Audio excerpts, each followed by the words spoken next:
بسم اللہ والسلام علی رسول اللہ۔ ایک سوال ہمارے حاضری دارالفتاء اہل سنت میں یہ آیا ہے کہ کچھ لوگ رمضان شریف کی آمد سے پہلے یعنی کچھ دن پہلے لوگوں کا راشن دیتے ہیں، تو یعنی اس کا کتنا زیادہ ثواب ہے؟ تو رمضان شریف کی آمد سے پہلے لوگوں کے گھر راشن دینا، کپڑے دینا اور اسی طرح پھل فروٹ دیگر چیزیں دینا، اس کا بہت ہی زیادہ ثواب ہے۔ یہ بہت ہی زیادہ افسوس کے ساتھ کہنا پڑتا ہے کہ رمضان شریف کی آمد ہوتی ہے اور لوگ ہمارے معاشرے میں مہنگائی کر دی جاتی ہے، حالانکہ باہر جو ممالک ہوتے ہیں ان میں چیزیں سستی ہوتی ہیں، یہاں پر مہنگی کر دی جاتی ہے۔ بہت ہی زیادہ افسوس کی بات ہے، چیزیں سستی کرنی چاہیے تاکہ مسلمان رمضان شریف بہت اچھے طریقے سے گزار سکے۔ تو بہرحال یہ راشن دیتے ہیں، کپڑے دیتے ہیں، پھل فروٹ دیتے ہیں غریبوں کے گھر، مساکین کے گھر، بالکل بہت زیادہ ثواب ہے۔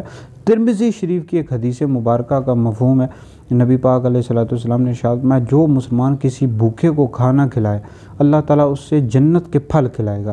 تو بہرحال اس کی بڑی فضیلت ہے، بالکل راشن دینا چاہیے، کپڑے اور جتنی بھی چیزیں دینی چاہیے غریبوں کو، مساکین کو۔ تو انشاءاللہ اس کا آپ کو دنیا میں فائدہ ہوگا اور آخرت میں بھی فائدہ ہوگا۔